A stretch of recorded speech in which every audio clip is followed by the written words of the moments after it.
Эргеш Мейманов атындагы орто мектеби 9-класс адабият мугалими Нусупова Анара.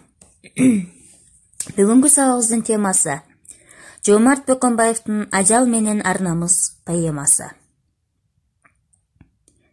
Сабагыбыздын максаты билим берүүчүлүк. Бүгүнкү сабакта балдар Жомарт Бөкөнбаевдин өмүрү, чыгармачылыгы жана Ажал менен Арнамыз поэмасы жөнүндө маалымат аласыңар.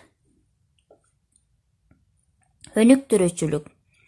Чыгарманы окуп, өз ойлоруңарды эркин айта билүүгө, сынчыл ой жүгүртүү көндүмдөрүңөрдү калыптандырууга үйрөнөсүңөр. Бири-бириңерди сыйлоого, уга билүүгө, жардамдаша билүүгө, эли жериңерди сүйүүгө тарбияланасыңар. Көрүнүктүү акын, таланттардын бешиги болгон Токтогул, Эшмамбет, Коргол сыяктуу ак таңдай акындарды берген азыркы Токтогул районундагы Мазарсай айылында 1910 жылы Жомарт Бөкөнбаев кедейдин үй бүлөсүндө туулган. Турмуш жыргалын аз көргөн акындын атасы Бөкөнбай, энеси Алтынай 16 балалуу болуп, алардан Жомарт менен эжеси гана тирүү калат. Жомарт 5 жашка чыкканда атасын Борбу бай өлтүртүп, энесин зордук менен токолдукка алат. Ошондон баштап энесинин да, эжеси менен Жомарттын да абалы оордоду. Жаш бала кой кайтарып, малай катары жүрдү. Ошол кой жайып, балалык чагы өткөн жер кооздугу менен атагы чыккан айтылуу арым жайлоосу болду. Анын керемет сулуулугу, шылдырап аккан тунук булагы, көйкөлгөн талаасы акындын шыгын ого бетер эрте ойготту. Апасы Алтынай эл чыгармаларын эң жакшы билген, сөз багып, аны урматтаган, бир укканын унутпаган куйма кулак. Улуу кепти укмуштуудай айта да алган, оозунан бал тамган сөзмөр, ары жез оймок ургачынын уз эле. Ал жаш Жомартка жомоктор менен уламыштарды, элдик ар кандай ырларды айтып берүүдөн тажачу эмес. Бул ансыз да талантты арып, табият берген Жомарттын шыгына ого бетер от жагып, эң эле эрте ыр жаратууга эйликтирди. Акындын бактылуу жашоосуна, талантынын гүлдөшүнө жаңы заман кеңири жол ачты. Эркиндик, теңдик колго тийди. Эми билим алып, жан дүйнөнү байытуу керек эле. Окусам дегенде ак эткенден так этип жүрүп, 1922 жылы Кетмен төбөдө жаңы ачылган Арым мектебине кирди. Мында 2 жыл окуп, көз ачыла баштаган Жомарт окуусун улантууну көксөп, 1924 жылы Жалал Абадка келет.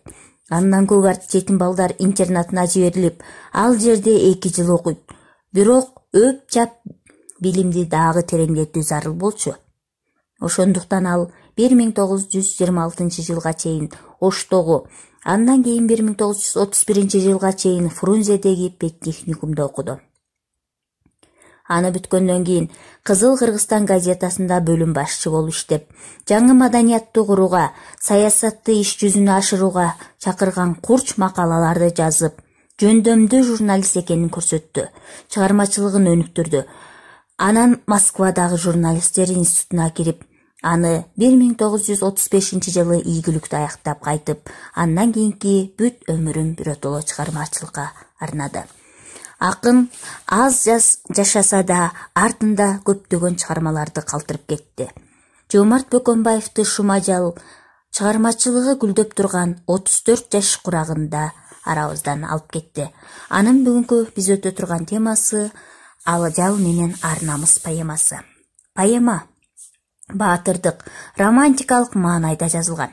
Акын кыргыз жоокерлеринин ата мекенге болгон ыйык сүйүүсүн, жеңилбес күчүн көрсөтүүнү максат кылган. Чыгарма аламат согуш талаасын сүрөттөө менен башталат.